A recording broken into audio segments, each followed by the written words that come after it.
नमस्कार दोस्तों, हिंदुस्तान उदय YouTube platform पे आपका बहुत बहुत स्वागत है। मैं हूं प्रदीप डबास। दोस्तों, ईरान और इजराइल के बीच छिड़ी जंग अब खतरनाक मोड़ ले चुकी है।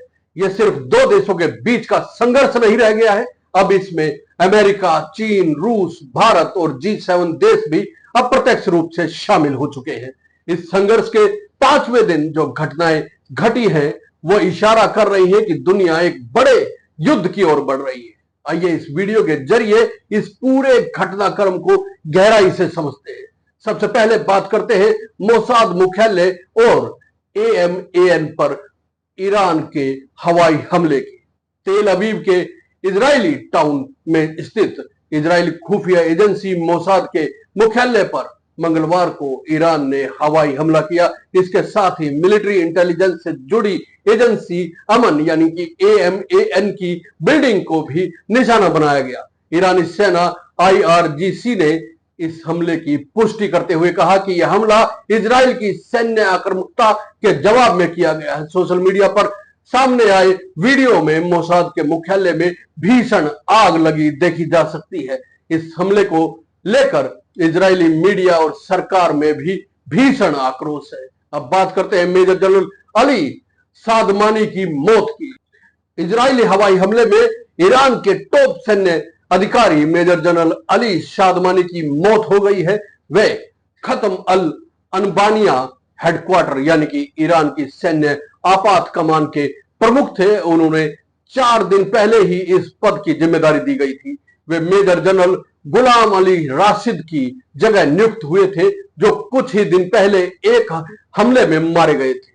सादमानी की मौत ईरानी रक्षा ढांचे के लिए एक बड़ा झटका मानी जा रही है, क्योंकि वे आयतुल्ला अली खामेनी के सबसे करीब सैन्य अधिकारियों में गिने जाते हैं। दोस्तों, बात तेहरान में भारतीय नागरिकों की निकासी की भी करनी जरूरी है। भारतीय दूतावास ने सुरक्षा स्थिति को देखते हुए तेहरान में रह रहे भारतीय छात्रों को और नागरिकों को बाहर निकालने की प्रक्रिया शुरू कर दी है।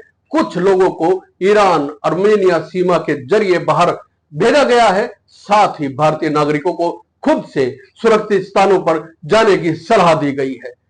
इधर ईरान के सबसे बड़े सरकारी बैंक सेपाह पर साइबर अटैक हुआ है, जिससे ऑनलाइन बैंकिंग सेवाएं ठप हो गई है। साइबर सुरक्षा कमांड ने बैंक के सभी कनेक्टेड डिवाइस के उपयोग पर प्रतिबंध लगा दिया है। इस घटना से ईरान के आंतरिक नेटवर्क की कमजोरियां उजागर हो गई। तेहरान में स्थित सरकारी TV channel Islamic Republic of Iran broadcasting के ऑफिस पर सोमवार को इजराइल ने बमबारी की। इसमें 3 लोगों की मौत हो गई। वालों में वरिष्ठ न्यूज एडिटर नीमा रजबपुर और एक स्टाफ सदस्य मासूमे अजीमी शामिल है।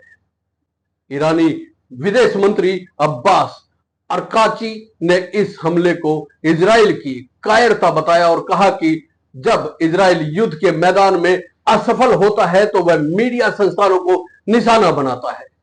इस बीच ट्रंप का एक बयान और G7 से बाहर निकलना भी काफी महत्वपूर्ण घटनाक्रम है। अमेरिकी राष्ट्रपति डोनाल्ड ट्रंप ने पहले कहा था कि वह इजराइल और ईरान युद्ध को समाप्त करवाना चाहते हैं, लेकिन बाद में उन्होंने G7 समिट से अचानक बाहर निकलते हुए साफ कर दिया कि वह ईरान के साथ किसी भी बातचीत के पक्ष में नहीं है। उन्होंने यह भी कहा कि वे अमेरिकी मिडल ईस्ट दूत स्टीव विटकॉफ या उपराष्ट्रपति JD वैंस को ईरान भेज सकते हैं, लेकिन यह बातचीत सिर्फ परमाणु निरस्त्रीकरण पर ही सीमित होगी।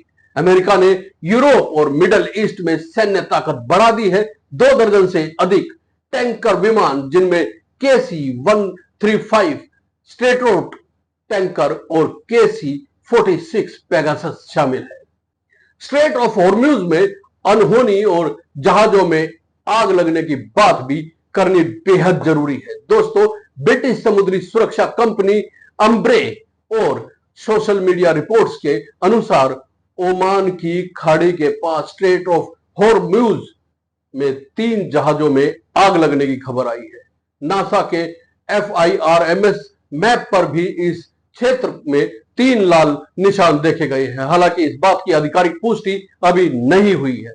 यह इलाका वैश्विक तेल आपूर्ति का प्रमुख मार्ग है और यहां किसी भी प्रकार की हलचल पूरी दुनिया के तेल बाजार को हिला सकती है। न्यूयॉर्क टाइम्स की रिपोर्ट के अनुसार अमेरिका ईरान की फर्दो न्यूक्लियर साइट पर हमला करने पर विचार कर रहा है। यह साइट पहाड़ों के नीचे स्थित है और सिर्फ अमेरिका के पास मौजूद मैसिव ऑर्डिनेंस पेनेट्रेटर बम ही इस पर असर डाल सकते हैं। इजराइल का कहना है कि अगर ईरान अपने परमाणु कार्यक्रम को नहीं रोकता है तो अमेरिका को इस साइट को नष्ट करना ही होगा। चीन और रूस की भूमिका की बात करनी भी जरूरी है दोस्तों। चीन ने ट्रंप पर संघर्ष को और भड़काने का आरोप लगाया है। चीनी विदेश मंत्रालय के प्रवक्ता गुओ जियाकुन ने कहा कि धमकियां देना और सैन्य कार्रवाई की चेतावनी देना कोई समाधान नहीं है। चीन चाहता है कि बातचीत के जरिए समाधान निकाला जाए।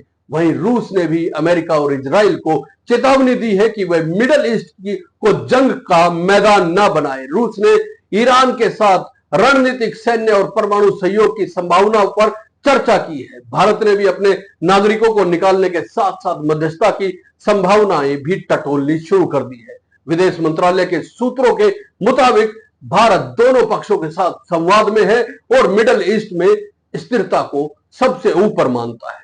भारत की ऊर्जा निर्भरता का बड़ा हिस्सा इस क्षेत्र से जुड़ा हुआ है। अगर संघर्ष और गहरा होता है तो तेल की कीमतें आसमान छू सकती है और भारत की अर्थव्यवस्था पर भारी दबाव आ सकता है। दोस्तों, इस युद्ध का असर सिर्फ सैन्य मोर्चों तक सीमित नहीं रहेगा।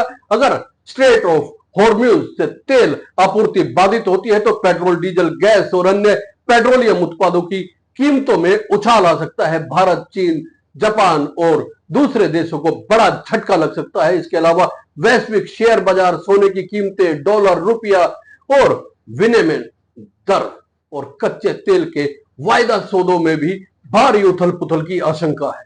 तो दोस्तों, ईरान और इजराइल का यह संघर्ष अब धीरे धीरे क्षेत्रीय सीमाओं से निकलकर वैश्विक शक्ति संघर्ष का रूप ले रहा है। अमेरिका और इजराइल एक तरफ, ईरान, रूस और चीन दूसरी तरफ। भारत के लिए यह संतुलन साधने का समय है। लेकिन सवाल यह है कि क्या दुनिया तीसरे विश्व युद्ध की ओर बढ़ रही है या यह महज एक शीत युद्ध है जो इस बार मिडिल ईस्ट की आग में भड़क रहा है? इसका जवाब समय देगा। लेकिन जो तय है वो ये है कि आने वाले दिन पूरी दुनिया के लिए चुनौतीपूर्ण और अनिश्चित होने वाले हैं। दोस्तों, आपका क्या मानना है कमेंट करके जरूर बताइए और ये वीडियो आपको कैसी लगी है ये भी जरूर बताइए और चैनल को सब्सक्राइब करना ना भूलें। जय हिंद, नमस्कार।